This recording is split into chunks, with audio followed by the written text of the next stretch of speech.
Returning home one day, I was stunned to find my room barren. "What's happening here?" I exclaimed. Behind me, my sister-in-law's voice cut through the silence, filled with a sense of victory. "You, a childless, unproductive woman, are nothing but an obstacle in my path. Leave." Her words dripped with malice as she attempted to usurp my parents' home. The notion was absurd. After all, I was single. "I'll unravel your devious plan," I vowed. My name is Catherine, a 40-year-old office worker navigating life's twists and turns. Though I've encountered potential partners, circumstances led me down the path of singlehood.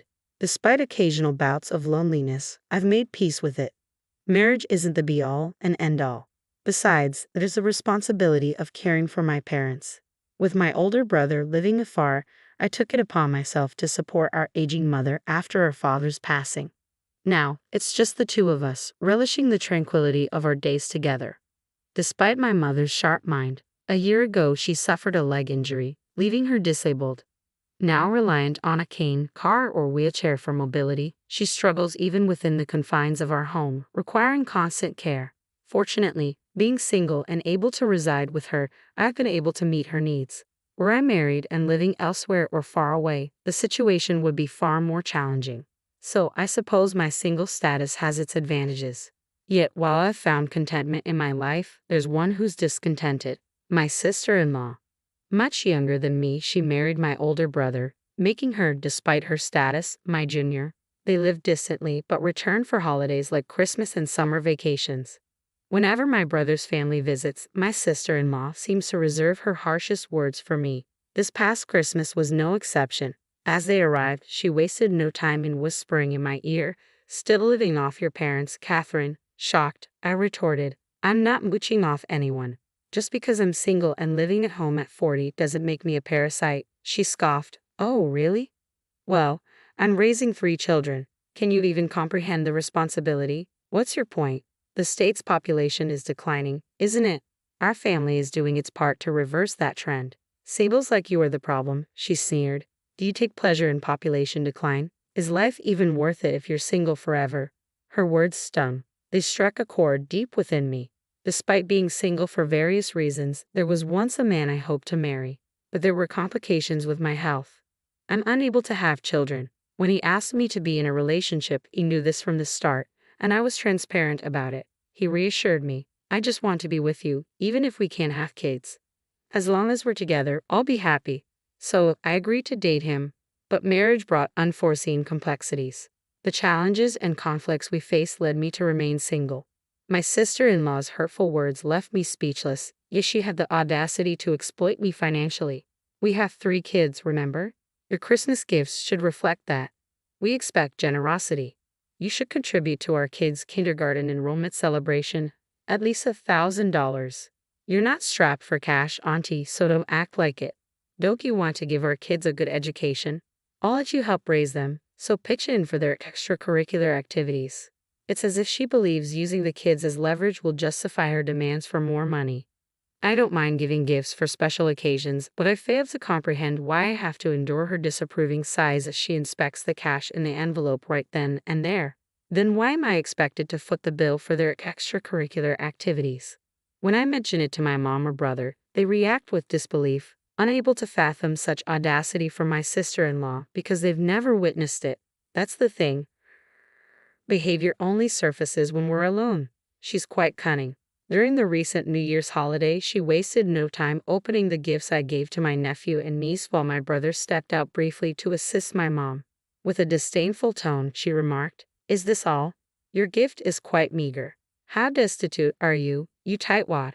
It's yet another instance that my mom and brother struggle to believe. I've contemplated recording her behavior, but the potential fallout on family dynamics holds me back. I can't risk damaging relationships. After all, my mom cherishes her 3 grandkids dearly. If my grievances lead to my sister-in-law avoiding visits, it would deprive my mom of precious time with her grandchildren. That would be heartbreaking for her, so I opt to stay silent. If I can simply brush off her hurtful comments, perhaps things will calm down. That's what I believed until circumstances took a sharp turn. One weekday, my sister paid a visit. With my brother at work and me working from home, it was just the 2 of us. My mom was at a senior daycare center, the kids were at daycare, and they were due to visit their maternal grandparents afterward. In this rare moment, my sister-in-law came to see me alone. I was puzzled by her unexpected visit on an unusual day, but she wasted no time getting to the point. "I think we should move in here," she declared. I was taken aback. What could she possibly mean by that? "Move in," I echoed, seeking clarification. "Exactly. Our family has been considering it," she confirmed. "By our family, you mean?" I trailed off, trying to wrap my head around the idea. "My husband, our kids, and me," she clarified. "Here, in this house?" I asked, incredulous. "Yes, because I'm pregnant with our fourth child." I couldn't believe it. With 3 kids already, one in elementary school, another in kindergarten, and the youngest just starting preschool, they were expecting a fourth. It was impressive, but they currently lived near her parents, who likely provided support as they were doing today. So, I couldn't help but wonder, what would be the advantage of moving here? "John's getting transferred here. That's the scoop," she revealed. John, my brother, now I recall him mentioning this. "Seems there's a plan to open a branch office right here in our hometown." "Who's eager for a branch office gig?" I asked. "John, apparently," she replied. He had volunteered for the position with enthusiasm. It made me wonder how personnel decisions could be so casually made. "Are you okay with this, sis? Wouldn't it be better to stay closer to Mom and Dad?" she inquired. "Mom and Dad are still working, so I can't lean on them too much. They start to fret if I ask too often, lecturing me with check with your husband first or stop delaying parenthood, assuming parents are the ultimate fallback. Mentioning a fourth child would just add to the stress." "Fair enough, that's your call. I'm not in the loop," I responded. "I could empathize with your parents' viewpoint. My brother mentioned how he takes on household chores after work, cleaning, laundry, and even cooking dinner." My sister-in-law confirmed it. It's true. Despite his work fatigue, my brother has always been considerate and helpful. Maybe that's why he seemed worn out whenever I saw him. "Still, isn't expanding the family a bit daring?" I questioned. "Life is a blessing, a joyous occasion," she countered. "I'm not one to say, stop having kids. But why the move to our place?" My confusion must have been evident. My sister-in-law explained. "Dealing with my parents is a hassle, and our current location is too isolated and inconvenient. Instead of leaving John to fend for himself here, we thought it'd be better for all of us to move in together." "Well, there are plenty of daycare options around here, right? So, Catherine, could you please find a place of your own soon?" My sister-in-law's words left me dumbfounded. What on earth was she suggesting? "I'm about moving in. Let's discuss that with my mom and brother. But why should I be the one to leave? Think about it. We'll soon be a family of 6, right?" I reasoned. "That's true," she conceded. "So won't this house be too cramped?" I continued. "Well, I suppose," she reluctantly agreed. "Then why are you telling me to leave?" I pressed. "I don't understand. Yes, 6 people is a lot, but 8 of us, including my mom and me, can manage living together. Sure, when the kids grow up, sharing individual rooms may become necessary, but worrying about that seems premature." Growing increasingly frustrated by my confusion, my sister-in-law raised her voice. "Look, you're in the way. You're childless and getting older. For our sake, move out, and don't go too far. You'll still need to help with the kids," she demanded. After her tirade, she abruptly left, urging me to vacate the premises soon. "We need to have a family meeting." That evening, I briefed my mom on Susan's remarks and dialed my brother. His response caught me off guard. "I've arranged a separate house for my family," he disclosed. "Sure, I've been traveling a lot for work, and I know it's been hard on Susan. But is she really that unhappy in the countryside?" His confusion was palpable over the phone. There was still something unclear. Despite this, Susan's plan to move in with us was seemingly put on hold. Or so I thought. After a long stretch of working from home, I returned to the office one day. My mom was staying overnight at the daycare, worn out from work. When I got back home, I was met with a shock. What? My room? Completely empty. It felt surreal. Where had all my belongings gone? I got rid of them. All of them. Susan's voice startled me from behind. Turning around, there she was. "Susan, what are you doing here?" I exclaimed. "Shh, you'll wake the kids," she hushed me. "What kids?" "You'll wake the kids?" "What kids?" I questioned, bewildered. "The 3 kids are here until the beds arrive tomorrow. They're sleeping on the living room couch," Susan explained. Rushing into the living room, I found my nephews and niece fast asleep. What's happening? I demanded, still trying to process the situation. Susan, looking amused and somewhat speechless, chuckled. You wouldn't budge, so I had to resort to drastic measures. I'm not leaving. I've already discussed this with my brother. Do you think you can just do as you please? Do you realize how many people you're inconveniencing? I retorted. Who's the one doing as they please here? I'm the one inconvenienced. I wanted to snap back, but I held my tongue, mindful of the sleeping children. Susan, however, disregarded my restraint and declared loudly, Who cares what your mother or brother says? If you move out and our family moves in, they wouldn't object. That's for sure. What? Where's all my stuff? I exclaimed, bewildered. I had a junk removal service take it all away. Susan replied casually. No way. You got rid of everything, even my photo albums. This is unbelievable, I protested. Come on, if you understand, then leave. Susan insisted. What? Hold on. Let's not argue. I resisted, but she easily overpowered me and ejected me from the house. It was nighttime, and causing a scene wouldn't help. She ignored the doorbell and my calls. With no other option, I spent the night at a budget hotel. The next day, I took a day off from work and hurried home. As I reached for the door, Susan emerged. Oh, Susan, I exclaimed, trying to reach my brother, but to no avail. Let's talk anyway. My husband is on a long business trip abroad, and the time difference makes it hard to reach him. You know I was on my way out, so make sure you take care of my kids. With Susan's abrupt departure leaving me stunned, I had no choice but to look after the 3 children.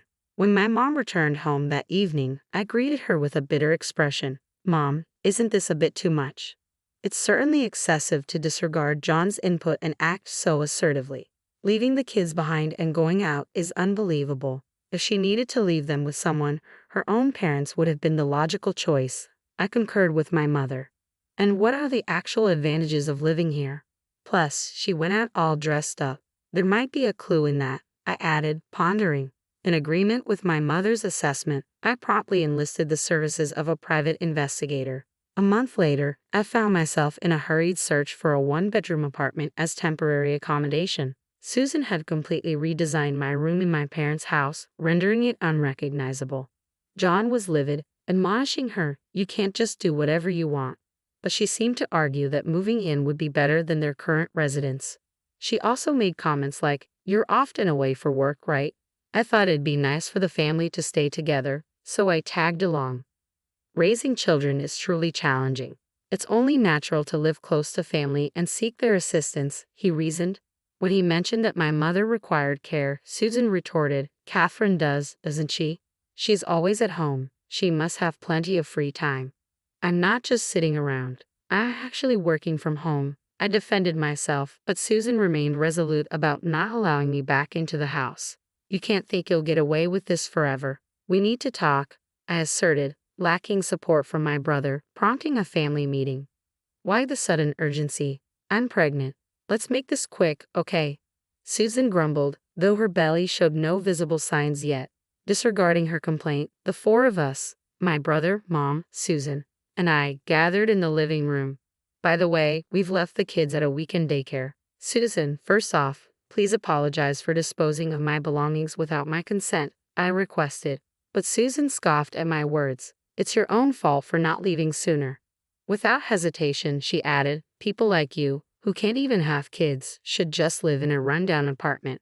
Yes, it's true I can't have kids, but I was living here for Mom's sake, I countered.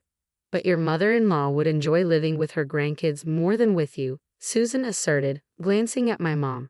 Mom replied diplomatically, living with my grandkids would certainly bring me joy. However, Susan cut her off with a triumphant smirk. See, it's more meaningful for us to live together than with an unproductive person like you. Ignoring Susan's taunt, Mom continued, if they were my real grandchildren. Ha! Susan was bewildered, not grasping my mom's implication. Suddenly, my brother produced a large envelope. What's this? I asked. The findings of your affair investigation, my brother revealed calmly. Ha! Susan looked surprised, staring at my brother, who continued unfazed. You didn't think we'd find out, did you? What are you talking about? I never cheated on you. Susan protested. Really? So these pictures are all fake, then? My brother retorted, spreading several photos on the table. Among them. Wait, no, Susan exclaimed, recognizing herself in compromising situations with another man. I found it odd when you insisted we move away from our parents who were helping with the kids to live here. Sure, the city offers more convenience, but you're not even utilizing childcare services and are relying on Catherine for childcare, aren't you? Well, I need a break too. Why not use childcare services like today? It's a waste of money. Do you think I haven't given you enough money? I'm saving up for our future. You defend it. What's the point when our bank account is empty? John interjected, presenting the bank book, which indeed showed a balance of 0.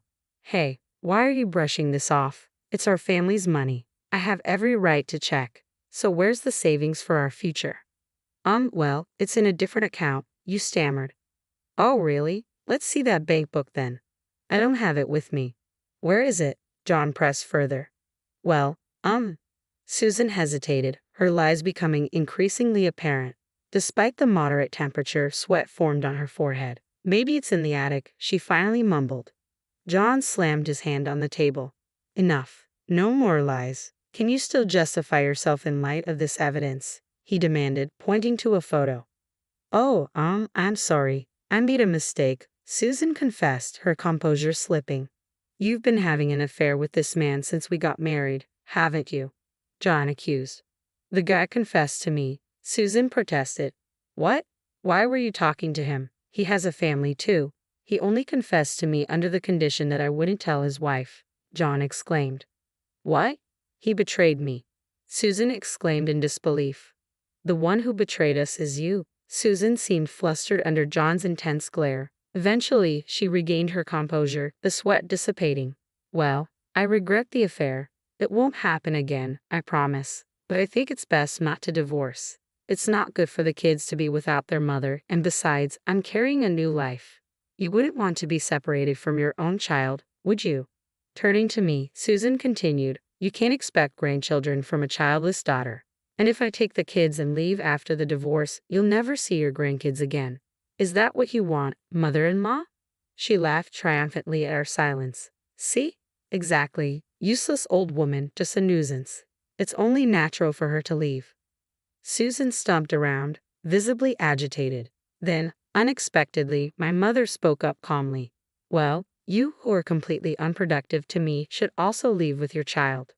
Huh? Susan's smile faltered as she looked at my mother in confusion. John then handed her a document. What's this? She asked, puzzled. Huh? DNA test results. Negative. Susan exclaimed in disbelief. What is this? She demanded. It's the result of a DNA test between me and the kids. When did you? John began. That's none of your business. Anyway, the results speak for themselves. None of them are mine. And here are the results confirming your affair, meaning they are indeed your kids, John interrupted, handing her the document. What? Huh? My kids aren't mine, Susan gasped. Meaning they're not my mother's grandchildren. They're complete strangers. I added, stunned by the revelation. No, it can't be true. You're lying. You knew about this, didn't you? You orchestrated this. Susan accused, her voice rising in panic. I didn't. That's what the other guy said. John protested. You told him it's sad that our children can't live together as a family, I interjected, shocked by the revelation. Susan looked as though she might faint any moment, her face drained of color. Then my mom delivered the final blow. So, you're a burden because you can't bear my son's children. Please pack up and leave with the kids and hurry. What? Are you going to throw us out onto the street? These young kids, you monster. Susan cried out, attempting to garner sympathy. The real monster is you. Another voice boomed through the room, causing Susan to whirl around, eyes wide with shock. Dad, why are you here? And Mom too. Standing before us were Susan's actual parents. They've agreed to take all the children once I explain the situation, my dad explained. You foolish daughter. Can there be anything more shameful for a parent to hear? Susan's father's stern words caused her face to pale even further as she sobbed. John, Catherine, I apologize deeply for my daughter's foolishness. We will make sure she faces the consequences, Susan's mother added. Consequences? Hold on, I can't afford that. Susan protested. Will you cover for me, Dad? She pleaded. No way. I'll lend you the money, but you're paying me back even if it takes you a lifetime, her father declared sternly. With that, her father whisked Susan, who was on the verge of tears, away without waiting for a response. Her mother, repeatedly bowing deeply in apology, left a lasting impression. Despite being good parents, they had raised such a daughter. Raising kids is tough, huh? I remarked lightheartedly. Later on, my brother John smoothly went through with the divorce. Her parents cleared the alimony and her expenses from the affair in one go. The kids went back to their grandparents' home. They've been there before, so they're adjusting fine without any confusion. They didn't do anything wrong, John, who had always believed they were his biological children, said with a hint of sadness. It's hard to accept that they're suddenly not yours. I hope John's wounds heal one day, I mused. 3 years later, John found a great partner and had a child of his own. But that's another story. As for Susan, she had her 4th child, and when she tested for paternity, it confirmed it wasn't John's. Under strict supervision from her parents, she worked tirelessly, but she continued her affair. Eventually, her infidelity was exposed to her lover's wife, leading to a major confrontation. After the intense altercation, Susan faced more alimony payments, and it appeared she was ejected from her parents' home. Her whereabouts remained a mystery thereafter. As for me, I continued to lead a tranquil life, caring for my mother as always. Remarkably, all the belongings she disposed of were swiftly recovered by contacting the waste disposal company on the same day. On one such serene day, a familiar face greeted me unexpectedly. It had been quite some time. Before me stood the man I had once envisioned marrying. I couldn't forget about you, and I've remained single all this time. Even my parents have relented, albeit for a somewhat selfish reason. With my brother now married and having a child, they've told me I'm free to pursue marriage as I please, he confessed, a gentle smile adorning his face. Caught off guard, he presented me with a ring. It may be belated, but I can't imagine being with anyone else. I want to support you in caring for your mother. So will you marry me? Overwhelmed, tears welled up in my eyes. Without hesitation, I embraced him tightly, his tender smile offering reassurance.